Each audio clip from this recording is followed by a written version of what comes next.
Every single hero and villain in the Marvel Universe, except one, dies in a Big Bang explosion caused by Galactus. Or at least that's what John Byrne envisioned for his last Galactus story. The most epic story the legendary John Byrne never finished. Do I even remember how it ended? Luckily, I had written it down. It's a great ending, John. Well, it's several great endings. I'm getting the geek sweats just thinking of the art that would have illustrated that sequence. My name is Mike Avila. I write and talk about comics for a living. Another classic cover. Look who made it in the corner over here. Let's go behind the panel to uncover the secrets of the last Galactus story, the biggest story never told in the Marvel Universe. Galactus. Pound for pound, the Big G is pretty much the most powerful being in the universe. He's practically guaranteed to make an appearance in the next phase of the MCU. I will destroy their planet. Yikes.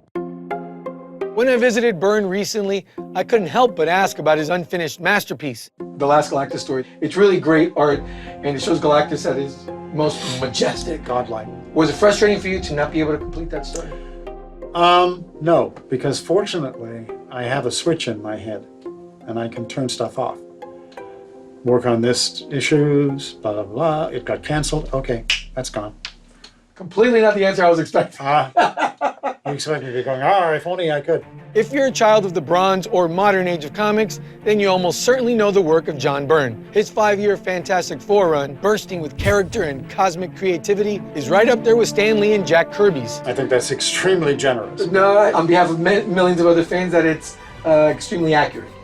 Yeah, I said that. Come at me in the comments. It's clobbering time! Marvel's first family could really get on each other's nerves. They have spats, they have fights. Doesn't make them dysfunctional. That makes them a family. But nothing brings a family together like defeating a space god. The universe's hangriest demigod first appeared way back in Fantastic Four 48. In 1966, Stan and Jack had the FF on a historic role. In the book's first 4 years, they created iconic villains like Dr. Doom, the Skrulls, the Invincible Man. Okay, maybe not that guy. Look, comics are a monthly grind. They can't all be winners. They wanted to create a new type of villain, one that wasn't motivated by greed, revenge, or power. This adversary would be above all of that stuff. Galactus didn't want to rule the world, he just wanted to eat it. And like everyone else in comics, Galactus eventually got his origin story. Billions of years ago, he was once just a dude named Galen, the sole survivor of the previous universe, who slipped through a black hole and was reborn during the Big Bang of our current universe. That rebirth came with a new attitude, new powers, and a new purpose: to live at the very top of the cosmic food chain. The Big G was used sparingly in the 1970s, which only added to his mystique. A Galactus appearance back in the day was a big deal. Which brings us to 1982. That's when John Byrne, a year into his stint on the FF, had his own Galactus story to tell. FF 242, 243, and 244 is the kind of story you hand to a non-comics fan and say, here you go. You're welcome for the awesome I've just handed you. In the story, Galactus gets taken down in a battle royale with the FF, the Avengers, and just about every available hero in the tri-state area. Nova, the Human Torch's girlfriend, Frankie Ray, becomes Galactus' new herald on the condition that her boss promises to be a good boy and never eat the Earth. Wait, what does this all have to do with the last Galactus story? And who is the only Marvel character to survive the apocalypse? Patience. I'll tell you in a sec, but here's a hint. It's not Galactus. The point of all that backstory was, Byrne clearly took a liking to the character. In 1984, he decided to bring Nova and Galactus back in their own standalone adventure, which, had it been completed, would have featured nothing less than the complete and utter end of the Marvel Universe. Byrne understood that destroying was part of the process of creation. The way it used to work was I would come up with story ideas floating around in my head, and they'd be banging into each other, and some of them would stick. It's like planet formation. You know, pieces would stick together, and there it would be. The last Galactus story ran in Marvel's 80s anthology magazine, Epic Illustrated. And it was epic. The story took place millions of years in the future. Galactus and his loyal herald investigate why several galaxies have been decimated.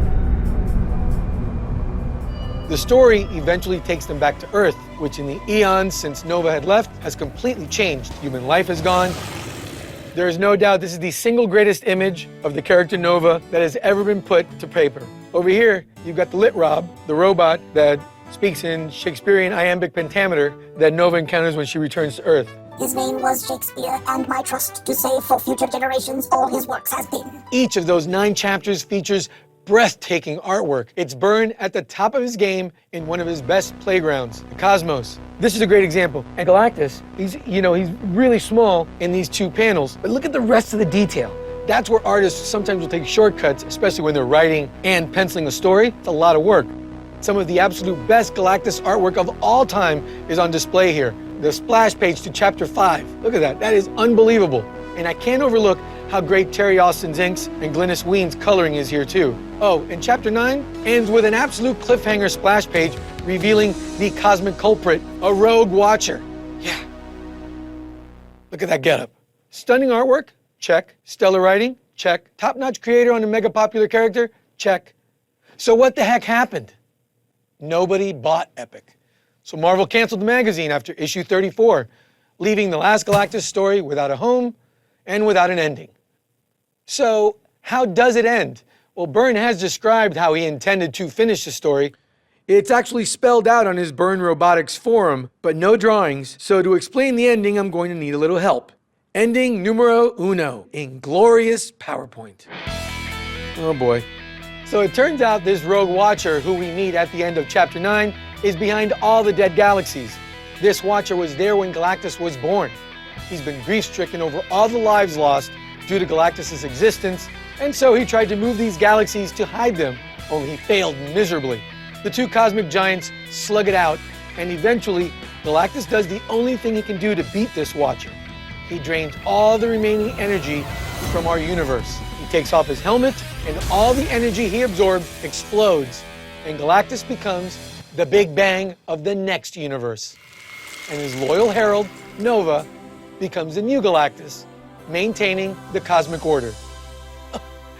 Now don't blame Byrne for the lack of an ending. He wanted to do it, but Marvel couldn't or wouldn't find a place to put the last chapter. And once he left the Fantastic Four, it was the final nail in that coffin. Various other things happened, and I said, this whole environment has become too hostile. So I left entirely. I went to DC, which was sticking my head into a wasp's nest. Years later, Byrne had an inspired idea that would finally bring closure to fans like me who just wouldn't let the last Galactus story go. Because I was going to end it in Epic, I was going to end it in the Fantastic Four.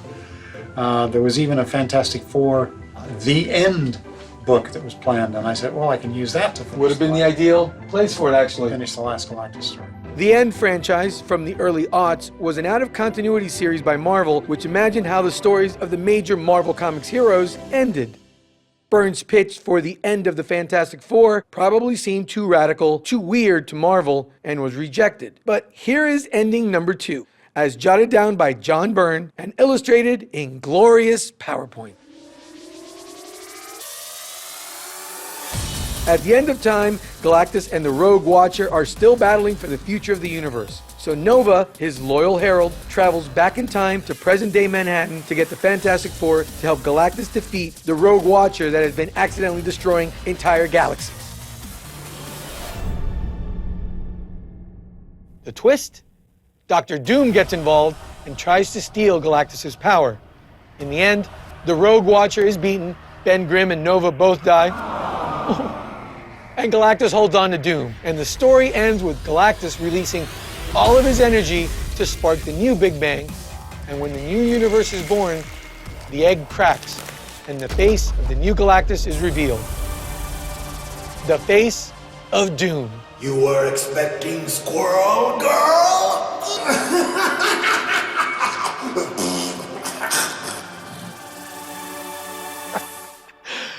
Can you imagine a brand new universe with Victor Von Doom as its god?